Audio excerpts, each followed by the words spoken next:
We are ending a cycle on planet Earth, and it is time that you understand your relationship to good and evil in the history of the planet. I have a story to tell you. It may help to explain a lot of things in your life, but also help to give perspective on the history of the planet. It may change the way you view the transformation planet Earth is going through now. I had a session years ago with a client who was a really nice man, but with considerable darkness in his life. I asked how I could help him, and he said he did not know. The time with me was not his idea. I said I would look at his planetary history to find the most important information that would help him to understand himself.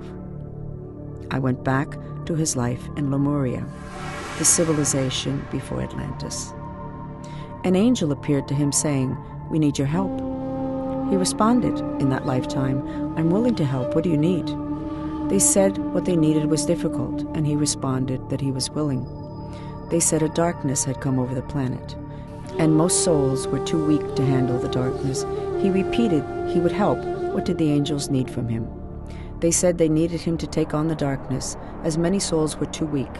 He responded, "I will do it." They told him it would be hard because he would not remember, and he might get lost in the darkness.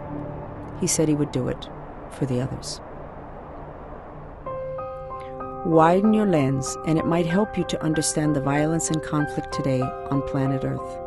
Perhaps the most important aspect of your life in relations to others is not that you are Jewish or Christian or American or French or Iranian.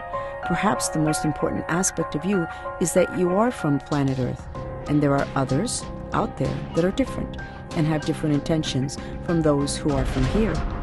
Perhaps now we really need to understand what is going on. We are in a final battle between light and dark on planet Earth. We need to widen our lens to know who we are and who our true enemies are. We are multi-dimensional beings. We have parts of ourselves in several dimensions at a time. We are energetically structured like the tree of life, which is the backbone of our multi-dimensional system. Our individual sacred tree of life is our chakra system. Its central axis is the trunk of the tree of your life. It is your holy grail, with its funnel-like structure at the top, drawing in off-planet energies, and a funnel-like shape at the bottom, drawing in earth energies. Unfortunately, the top of your tree of life will be filled with the energy of Xibalba, what the Mayans call the path to the underworld, and scientists call the dark rift because of the alignments of the planets, which complete on December 21st, 2012. Unfortunately, the bottom of your tree of life, your holy grail, is already susceptible to the energies from Xibalba due to Earth's broken Brahmavara. Who is going to take on the darkness from the broken Brahmavara in the Gulf of Mexico? Who is going to take on the darkness that will enter the planet via the supermassive black hole that is aligning with planet Earth? Who will go to war to process the violence and conflict that is pouring onto the planet now? Who will kill and maim and be killed and injured to protect those of us who are not strong enough to process those energies?